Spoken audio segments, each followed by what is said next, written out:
Pontiac Nationals out of the way, it's time to get back onto the HG Kingswood project.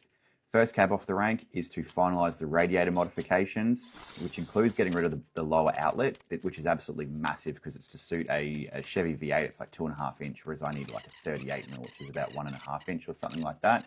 This is actually the second one I've made. Joke's on me. I actually cut the first one a little bit short, which is when I actually welded it, there was no space to put a hose clamp between the weld and the bead roll. So nice work there. This is my second one. I still left it a bit short. It's a really nice bead roll though. Check this out.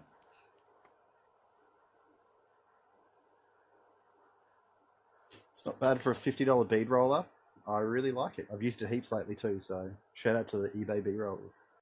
I've actually linked the bead roller in the description. I've got an affiliate link. I think it's on Amazon or eBay. It was about $50 and I've actually used it a fair few times during this project already, so it was money well spent. Next cab off the rank with the radiator is to actually cut the hole. So as you can see here, I'm really tight on real estate, so I'm actually going to hang the pipe halfway off the radiator and weld it out so we've actually got a little bit more space and can get it a little bit lower.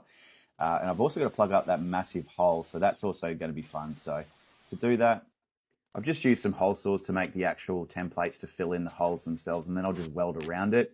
This isn't the perfect way to do it, but I think it is the best way to get a really good finish.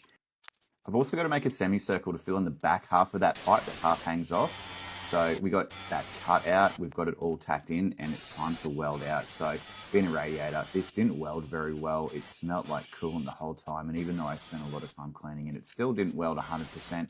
That's aluminium though. You could spend a lot of time on these things and it still might have a bit of contamination here and there. So it is the way it is, and this is what happens when you do modify old stuff instead of new stuff.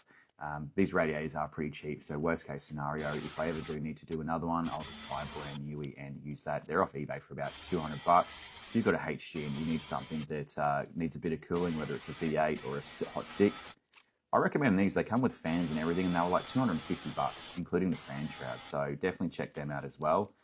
Pretty good for a cheap radiator. Do recommend. And we're done.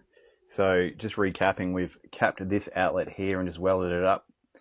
I've also added this fella in here, this new outlet, which is actually the correct size for the Barra, 38mm, and just given it a weld around. And also down the bottom there, as you can see, we've done a little bit of a knob out the bottom as well, just to make sure we get that full flow. Super happy with how it's turned out. This is the radiator all done now, so this is ready to go back in.